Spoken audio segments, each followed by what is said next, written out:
नमस्कार दोस्तों, अब तक का इतिहास है महामानव ने संसद में राहुल गांधी को राहुल गांधी जी नहीं कहा, लेकिन अब कहना पड़ेगा। ये देश की 140 करोड़ जनता का प्यार नहीं, ऊपर वाले की मार है। पहले सत्र में ही महामानव का अहंकार चकनाचूर हो गया। 18वीं लोकसभा का पहला संसद सत्र शुरू हो गया। पहले संसद सत्र में नए चुने हुए सांसद शपथ लेते दिखाई दिए। मैं आपको एक बात बता सकती हूँ कि कुर्सी की पेटी बांध लीजिए, क्योंकि सदन का तापमान जबरदस्त बढ़ने वाला है। अब सदन उस जबरन, उस तानाशाही से नहीं चला पाएंगे जो पहले चलाते थे। कोई फर्क नहीं पड़ता स्पीकर कौन बने और डिप्टी स्पीकर कौन बने। राहुल गांधी के 14 मिनट के वक्तव्य में 11 मिनट आपको स्पीकर अब नहीं दिखेंगे। यह मैं आपको कह सकती हूं, और यह लोकतंत्र की ताकत है। यह जनता ने मैसेज दिया है कि अगर राहुल गांधी जी 14 मिनट मणिपुर पर बोलेंगे तो 11 मिनट ओम बिरला की शक्ल हम नहीं देखेंगे, हम राहुल गांधी को देखेंगे। तो यह होने वाला है। सदन में जिस सदन में राहुल जी को नहीं संभाल पा रहे थे, वहां पर अब प्रियंका जी आने वाली हैं। इंडिया गठबंधन के बड़े बड़े प्रबल नेता, प्रखर वक्ता सब आने वाले हैं। क्या होगा बेचारों का। दोस्तों, मोदी के भाषणों पर ताली बजाने वाली और बजाने वाले कई अहंकारी सांसदों को जनता ने घर भेज दिया। इस बार विपक्ष बहुत मजबूत होकर संसद पहुंचा है। 400 वाले नरेंद्र मोदी के पास अब केवल 242 सांसद हैं। दोस्तों, ये पहली बार होगा कि राहुल गांधी संसद में नेता प्रतिपक्ष होंगे। मोदी को अब संसद में राहुल गांधी को राहुल गांधी जी कहना पड़ेगा। अब तक मोदी संसद में राहुल गांधी को नामदार, शहजादे, राजकुमार और न जाने किन किन नामों से बुलाते थे। अब राहुल गांधी जी कहेंगे। ऊपर वाले ने जब रावण का अहंकार चकनाचूर कर दिया, तो मोदी तो फिर भी केवल बायोलॉजिकल नहीं है। अहंकार का लेवल इतना बढ़ गया था दोस्तों कि मोदी संसद में कहते थे अब की बार 400 पार। संसद को ही रैली का मैदान बना देते थे। पूरा देश कह रहा है अब की बार बीजेपी को 370 सीट और एनडीए को 400 पार। ईश्वर ने महामानव का अहंकार तोड़कर संसद में बैसाखियों पर खड़ा कर दिया है।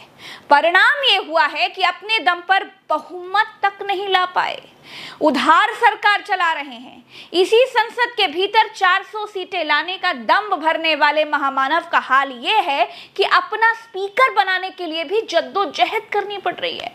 डेप्यूटी स्पीकर बनाने के लिए भी जतन करते हुए दिखाई दे रहे हैं नरेंद्र मोदी। जिस एनडीए की सालों साल मीटिंग नहीं होती थी, जिस एनडीए के होते हुए भी नरेंद्र मोदी उसका नाम तक नहीं लेते थे, 30-41 दलों का कुनबा होते हुए भी खुद को एक अकेला कहते थे, ऊपर वाले ने मोदी के उस अहंकार की धज्जियां उड़ा दी है। एक अकेला कितनों को भारी पड़ रहा है, एक अकेला कितनों को भारी पड़ रहा है। दरअसल नरेंद्र मोदी खुला झूठ बोलते थे। मोदी कभी अकेले थे ही नहीं। असल बात यह थी दोस्तों कि वो कभी अपने आगे किसी और को क्रेडिट नहीं लेने देते थे, और यही सब करके उन्होंने खुद को परमात्मा का भेजा हुआ दूत साबित कर लिया था। एनडीए हमेशा मोदी के पीछे था, लेकिन मोदी ने कभी भी एनडीए को क्रेडिट दिया ही नहीं। हमेशा एक अकेला, मैं, मोदी, मोदी की गारंटी, मोदी है तो मुमकिन है।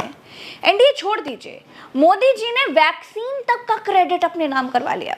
अब भगवान ने मोदी को संसद में ऐसी जगह पर लाकर खड़ा कर दिया है कि छींकने और खांसने से पहले भी नीतीश और नायडू से पूछना पड़ता है, भाई नीतीश भाई छींक आई है, छींक लूं? नायडू भाई खांसने की इजाजत देंगे क्या? महामानव जी के अहंकार के ध्वस्तीकरण के साथ ही 18वीं लोकसभा का तीसरा सत्र शुरू हो गया है। नई संसद में इस बार बहुत कुछ अलग है दोस्तों। विपक्ष मजबूत है। शपथ ग्रहण 2 दिन चलेगा। तीसरे दिन या 26 तारीख को स्पीकर का चुनाव होना है। आशंका ये जताई जा रही है कि 26 तारीख को स्पीकर के चुनाव में नीतीश और नायडू बहुत बड़ा खेल कर सकते हैं। दोस्तों, एनडीए सरकार गिरेगी या नहीं, वर्ल्ड कप में इंडिया ऑस्ट्रेलिया से जीतेगी या नहीं, इंडिया वर्ल्ड कप जीतेगी या नहीं, इन सारे सवालों के जवाब तो आपको आने वाले समय में पता ही चल जाएंगे। लेकिन एक ऐप है प्रोबो ऐप, जहां पर आप हाँ और ना में अपना ओपिनियन बताकर पैसे भी कमा सकते हैं। जी हाँ, प्रोबो ऐप भारत का पहला ओपिनियन ट्रेडिंग ऐप है, जहां पर आप अपने इंटरेस्ट के सवालों के जवाब दे सकते हैं और पैसे कमा सकते हैं। जैसे क्रिकेट, न्यूज़, पॉलिटिक्स, यूट्यूब से रिलेटेड बहुत सारे सवाल आपको यहाँ मिल जाएंगे। जैसे वर्ल्ड कप अभी चल रहा है, तो यहाँ पर आप अपना ओपिनियन दे सकते हैं कि क्या वर्ल्ड कप में ऑस्ट्रेलिया भारत से जीत जाएगा। अगर आप ज़्यादा फायदा चाहते हैं तो आप क्वांटिटी स्लाइडर से क्वांटिटी इंक्रीज भी कर सकते हैं ज़्यादा प्रॉफिट के लिए। 2 करोड़ से ज़्यादा यूजर्स प्रोबो ऐप पर ट्रस्ट करते हैं। प्रोबो ऐप का लिंक डिस्क्रिप्शन में है और पिन कमेंट में है। जल्दी जाइए और एक बार चेकआउट करिए प्रोबो ऐप को। दूसरी तरफ शपथ होते ही पर्चा लीक पर, परीक्षाएं रद्द होने पर विपक्ष नरेंद्र मोदी पर जोरदार हमला बोलेगा। महामानव की इस बार बोनी अच्छी नहीं हुई है। शपथ लेते ही कश्मीर में हमला हो गया। शपथ लेने के बाद ही नीट का पेपर लीक हो गया। उसके तुरंत बाद ही नेट का पेपर रद्द हो गया। योगी सरकार ने गुजराती कंपनी को उत्तर प्रदेश में बैन कर दिया। पेपर लीक कराने वाले एक व्यक्ति की बीजेपी नेताओं के साथ फोटो दिख गई। इस सरकार की लगाम नरेंद्र मोदी के हाथ से अभी से छूटती हुई दिखाई दे रही है। दोस्तों, अभी तो सांसदों के शपथ ग्रहण तक नहीं हुए हैं। नरेंद्र मोदी के लिए 2024 का ये साल शुभ दिखाई नहीं दे रहा है। कहीं से कोई अच्छी खबर नहीं आ रही है। दोस्तों, सोना छू रहे हैं तो मिट्टी हुआ जा रहा है। पहले नरेंद्र मोदी के प्रधानमंत्री बनते ही तेल की कीमत कम हो गई थी, तो नरेंद्र मोदी खुद को भाग्यशाली बता रहे थे। साथियों, मेरा बहुत सौभाग्य है कि एनडीए के नेता के रूप में आप सब साथियों ने सर्वसम्मति से चुन करके मुझे एक नया दायित्व दिया है। इस बार नरेंद्र मोदी के प्रधानमंत्री बनते ही, उनके शपथ लेते ही देश के युवाओं पर मुसीबतों का पहाड़ टूट पड़ा। महंगाई अचानक बढ़ गई। मोदी अब खुद को भाग्यशाली नहीं कहते हैं।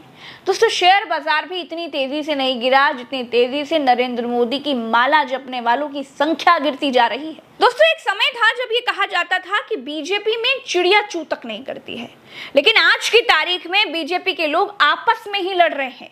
मोदी के नेतृत्व में भी उत्तर प्रदेश में बीजेपी की बहुत बुरी हार हुई। अयोध्या की सीट तक नहीं बचा पाए। अयोध्या क्यों हारे, उसकी समीक्षा करने पहुंचे तो बीजेपी के नेताओं की पूर्व सांसद लल्लू सिंह से भिड़ंत हो गई। हालात ऐसे हो गए कि मारपीट होते होते रह गई। दूसरा उदाहरण मैं सिद्धार्थनगर का बता देती हूँ। यहाँ बीजेपी में जूता लात हो गई। जी हाँ, यहाँ बीजेपी के बड़े बड़े नेता ये पता करने के लिए आए थे कि जीत तो मिली, लेकिन मार्जिन कैसे कम हो गया। कार्यकर्ताओं में ही आपस में मारपीट हो गई। ये मैं आपको क्यों बता रही हूँ?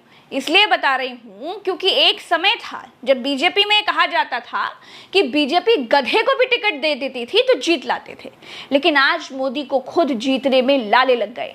एक समय था जब ये कहा जाता था कि बीजेपी में बड़ा अनुशासन है। एक हार के बाद ही सिर फुटौल शुरू हो गया है। बीजेपी के लोग एक दूसरे को पीट रहे हैं। महाराष्ट्र में ही बीजेपी के एक बड़े नेता हैं अर्जुन गुप्ता। उन्होंने नरेंद्र मोदी को चिट्ठी लिखकर कह दिया कि आपको जिन लोगों ने वोट नहीं दिया उनको आप फ्री का राशन मत दीजिए, राशन सिर्फ उनको ही दीजिए जिन्होंने आपको वोट दिया है। बीजेपी के भीतर फ्रस्ट्रेशन का लेवल देखिए आप। अभी ये लेवल और बढ़ेगा दोस्तों, क्योंकि महाराष्ट्र में अभी कुछ ही महीने में चुनाव होना है, जहां से ये संकेत आ रहे हैं कि बीजेपी का पूर्ण पैकअप होने वाला है। हरियाणा में बीजेपी को सत्ता से हाथ धोना पड़ सकता है। ये गिरावट अब रोकना बहुत मुश्किल है। ऊपर वाले ने महामानव को तीसरी बार प्रधानमंत्री की शपथ दिलाई ही अहंकार तोड़ने के लिए है। देश में मैं, मेरा ही नहीं चलेगा। देश त्याग से चलता है। गठबंधन में त्याग किसे कहते हैं, इस बार मोदी जी को यह मालूम चल जाएगा।